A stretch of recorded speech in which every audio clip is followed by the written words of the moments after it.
بسم اللہ الرحمن الرحیم۔ سامعین مکرم، آج ہم جس موضوع پر بات کر رہے ہیں، آج کا جو ہمارا ٹاپک ہے، آج کا جو ہمارا عنوان ہے وہ اس موضوع پر ہے کہ جب میت کو دفن کیا جاتا ہے تو دفن کرنے کے بعد قبر کے اوپر کتنی دیر بیٹھنا لازم ہے اور کتنی دیر بیٹھ سکتے ہیں۔ آج اس بارے ہم آپ کو آگاہ کرنے جا رہے ہیں۔ اور دوسرا سوال یہ ہے کہ جب قبرستان جاتے ہیں تو قبرستان داخل ہوتے ہی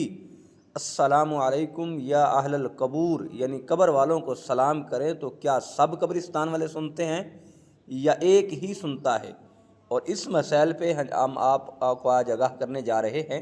آج ہم آپ کو بتانے جا رہے ہیں انشاءاللہ العزیز، اگر آپ سنیں گے تو اس کا آپ کو بہت بڑا فائدہ ہوگا، کیونکہ ہم سب لوگ قبرستان جاتے ہیں، قبروں کی جا کر زیارت کرتے ہیں، وہاں قرآن پاک کی تلاوت بھی کرتے ہیں، ذکر و اذکار بھی کرتے ہیں، فاتحہ بھی پڑھتے ہیں اور پھر عیسیٰ علیہ ثواب بھی کرتے ہیں۔ تو اس مسائل سے ہم آپ کو آگاہ کرنے جا رہے ہیں۔ تو دیکھیں، سب سے پہلی بات تو یہ ہے کہ قبرستان جا کر کسی جب میت کو دفن کیا جاتا ہے تو دفن کرنے کے بعد اس کی قبر کے اوپر کتنی دیر بیٹھنا چاہیے۔ تو دیکھیں، حدیث پاک میں آتا ہے کہ ایک صحابی رسول نے صحابہ کو عرض کی کہ جب میرا دنیا سے وصال ہو، جب میں دنیا سے پردہ کر جاؤں، وصال کر جاؤں، تو جب مجھے دفن کیا جائے، دفن کرنے کے بعد میری قبر کے اوپر اتنی دیر بیٹھنا کہ جتنی دیر ایک اونٹ کو ذبح کرنے کے بعد، یعنی ذبح کرتے ہیں، ایک اونٹ ذبح کر کے اور اس کا گوشت بنا کے تقسیم کرتے ہیں، اتنی دیر بیٹھیں۔ اب وہاں عرب کے لوگ اس دور میں بڑے بڑے گوشت کے ٹکڑے کر لیتے تھے اور جلدی سے گوشت بنا کے بڑا تیزی سے اور تقسیم کر دیتے، تقریباً 1 سے 1.5 گھنٹے میں مکمل ہو جاتا۔ اور کم از کم اتنی دیر ضرور بیٹھیں کہ ایک اونٹ کو ذبح کرتے ہیں، اس کا گوشت تقسیم کرتے ہیں، اور تاکہ مرنے والے کا جو سوالات ہیں، جو منکرین سوالات کرتے ہیں، ان میں آسانی پیدا ہو جائے۔ اور وہاں خاموشی سے نہیں بیٹھنا چاہیے،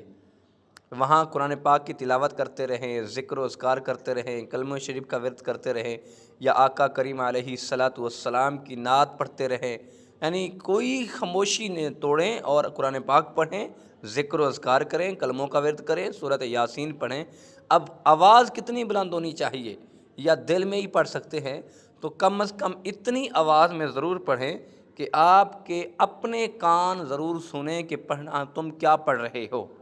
تمہاری زبان سے کیا لفظ نکل رہے ہیں۔ اور اگر یہ پڑھتے رہیں گے اور اس قرآن کی برکت سے اور ذکر و اذکار کی برکت سے، یا کملی والے آقا تاجدار مدینہ صلی اللہ تعالیٰ علیہ وسلم کی نعت کی برکت سے، یہ جو مرنے والے کے سوالات ہیں اور منکرین سوالات کرتے ہیں تو ان میں آسانی پیدا ہو جاتی ہے اور وہ بڑا آسانی کے ساتھ ان سوالات کا جواب دے سکتا ہے۔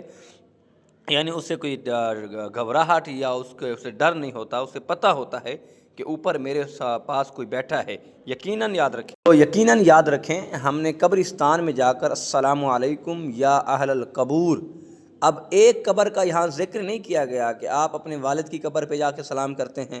تو کیا آپ کا والد ہی آپ کے سلام سنے گا اور اس کا جواب دے گا، اس کی روح خوش ہوگی؟ نہیں، بلکہ جب انسان کی روح قبض ہو جاتی ہے، اس پنجرے سے آزاد ہو جاتی ہے، تو اسے دور اور نزدیک میں کوئی فرق نہیں پڑتا،